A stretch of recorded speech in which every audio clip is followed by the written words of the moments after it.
పేరు పెట్టి పేరు పెట్టి పిలవకుండా రోజా గారు కానీ ఎవరు కూడా చాలా వరకు వాళ్ళ ఎమ్మెల్యేలు మంత్రులు కూడా పేరు కూడా పెట్టి మాట్లాడేవాళ్ళు కాదు. రెండు, ఎక్కడ మాట్లాడినా నువ్వు ముందు కార్పొరేటర్కి ఎక్కువ ఎమ్మెల్యేకి తక్కువ అనే భాష మాట్లాడుతున్నారు. దానికి అతను ప్రతిస్పందన ఇస్తున్నాడు. అయితే అతని కుటుంబ నియంత్రణ తీసుకొచ్చేసి పెళ్లిళ్ళ ప్రస్తావన, బిడ్డల ప్రస్తావన చాలా ఘోరమైన పరిస్థితుల్లో అతని గురించి మాట్లాడుతుంటే నేను సహించను, ఇంకగా నేను విని అలసిపోయాను, ఇంకా నేను మీకు పీక పట్టుకుంటా, చెప్పు చూపేయడం ఇవన్నీ జరిగింది. అంటే దీన్ని ఏంటంటే అదే పనిగా మాట్లాడితే అది కరెక్ట్ కాదు అని చెబుతూ పవన్ కళ్యాణ్ గారు ఇంకొక మాట కూడా చెప్పారు. శేఖర్ రెడ్డి గారు మర్చిపోయారు, అది కూడా మనం గుర్తుపెట్టుకోవాలి. మీరు ఇలానే మాట్లాడుతా ఉండండి, పాతాళలోకానికి తొక్కేస్తాను అని చెప్పి మాట్లాడాడు. అలానే తొక్కేశాడు. కాబట్టి మనం ఏంటంటే ఒక వ్యక్తి గురించి మాట్లాడినప్పుడు మనం ఆ నిమిషం ఏదో సునకానందం పొందుతాం తప్ప ఏం లేదు. రెండోది, వైసీపీ నాయకులు ఇప్పుడు కూడా చూడండి, బాధాకరమైన విషయం, శేఖర్ రెడ్డి గారు కూడా ఈ డిబేట్ లో కనీసం అది తప్పు, అలా మాట్లాడడం తప్పు అనే మాట అనలేకపోతున్నాడు. నిజంగా బాధేస్తామని వైఎస్ఆర్సీపీ నాయకులు కనీసం ఒక నాయకుడు వాళ్ళ నాయకుడిని బట్టి వీళ్ళందరూ కూడా తయారవుతారండి. కరెక్ట్ కాదు కదా. ఎవరు మాట్లాడినా తప్పది. అసెంబ్లీ సాక్షిగా చంద్రబాబు నాయుడు కుటుంబాన్ని, లోకేష్ గారి తల్లిదండ్రుల గురించి ఎంత ఘోరంగా మాట్లాడితే వెకిలి నవ్వుకుంటూ కూర్చున్నటువంటి ఆనాడు వైసీపీ అధినేత. అదేవిధంగా పవన్ కళ్యాణ్ గారి గురించి నువ్వు నీచమైన భాషలో, నీచమైన పదజాలంతో మంత్రులు, ఎమ్మెల్యేలు సైతం అసెంబ్లీ సాక్షిగా మాట్లాడితే మా జగన్మోహన్ రెడ్డి గారు మౌనంగా ఉన్నారు, ఎప్పుడు ఖండించరా.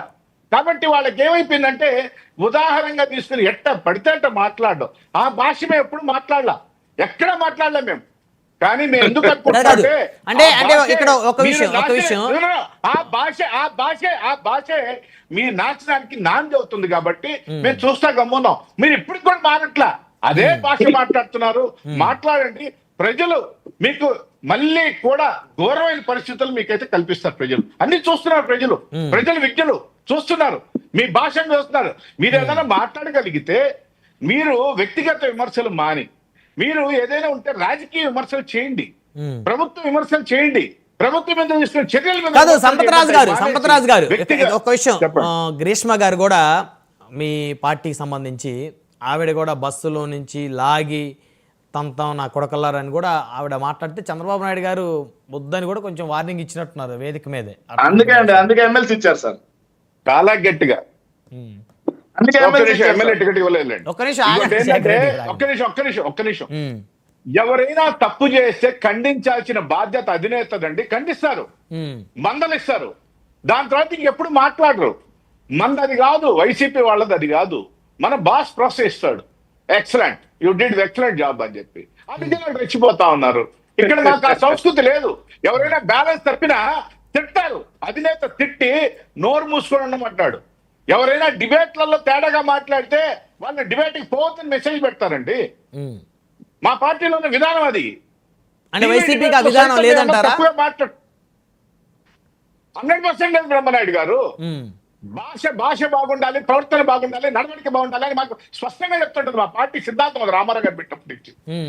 ఎక్కడ మేము మిస్లీడ్ కావు. ఎవరైనా అయితే వెంటనే అధినేత మందలించడం, వాళ్ళని పక్కన పెట్టడం. ఎందుకండి చేపురాల్ కిరణ్ మీద వీళ్ళు ఎవరైనా కేసు పెట్టారా? మా పార్టీ పెట్టే మేము లోపలేసామండి. అవును, మరి జగన్మోహన్ రెడ్డి తాలూకు ఎవరు పెట్టలేదు. సరే, ఇప్పుడు నల్లపురెడ్డి ప్రసన్న కుమార్ రెడ్డి గారి మీద ప్రభుత్వం ఏమి యాక్షన్ తీసుకోబోతుంది, అసలు తీసుకునే ఆలోచన? 100% తీసుకుంటారు. ఎందుకంటే ఈ రోజు కూడా వేమిరెడ్డి ప్రశాంత్ రెడ్డి గారు నేరుగా పోయి ఎస్పీని కలవడం జరిగింది. ఎస్పీని కలిసి చాలా స్పష్టంగా చెప్పారు. ప్రసన్న కుమార్ రెడ్డి మాట్లాడిన దాని మీద ఇమీడియట్ గా యాక్షన్ తీసుకోమని చెప్పడం జరిగింది. 2, మహిళా కమిషన్ సిఫార్సు చేయబోతుంది. అదేవిధంగా ఎవరైతే దాడి చేశారో వాళ్ళని కూడా పసిగట్టి వాళ్ళని ఎవరిని కనిపెట్టి తీవ్రంగా తీసుకోండి, వాళ్ళని ఎవరిని ఉపేక్షించొద్దు అని చెప్పడం జరిగింది. మరి ఇంకా అంత మించి ఏం కావాలండి? సో అయితే నల్లపురెడ్డి ప్రసన్న కుమార్ రెడ్డి గారు మాట్లాడిన మాటలు ఏవైతే ఉన్నాయో ఖచ్చితంగా తగిన మూల్యం చెల్లించుకుంటారు. అయితే దానిలో డౌటే లేదండి. ఎందుకు వదులుతారు? అనవసరంగా నువ్వు ఎలా పడితే అలా మాట్లాడితే, అది నీచంగా మాట్లాడితే శేఖర్ రెడ్డి గారికి సుభాషితాల్లాగా ఉన్నాయి. బాధాకరం నిజంగా. ప్రసన్న కుమార్ రెడ్డి గారిని గతంలో మాట్లాడింది ఏంటంటే, అయ్యా ప్రసన్న మా సొంత డబ్బులు పెట్టి. ఎందుకంటే అంటే ఇంకొక విషయం, బ్రహ్మనాయుడు గారు, ప్రసన్న కుమార్ రెడ్డి, ప్రశాంత్ రెడ్డి గారు ఇద్దరు కజిన్స్ అండి, అన్నా చెల్లెలు వరుస. నిజంగా కజిన్స్ అండి వాళ్ళిద్దరు. కజిన్స్ అయ్యండి, ఆయన ఎలా అన్నా మాట్లాడారు చెల్లెలు సార్? వరుస, అన్నా చెల్లెలు వరుస. నల్లపరెడ్డి కుటుంబంలో కోడలుగా పోయినటువంటి వ్యక్తి ప్రశాంత్ రెడ్డి గారండి. ఆయనగా ఎన్నిలే వాయిన వరుసల్లా మాట్లాడాడు. కానీ మళ్ళీ ఆ మాటల్ని సమర్థించుకుంటూ ఈ రోజు మళ్ళీ అరే దాడి చేశారు, చాలా మంది బాధపడ్డారు ప్రసన్న కుమార్ రెడ్డి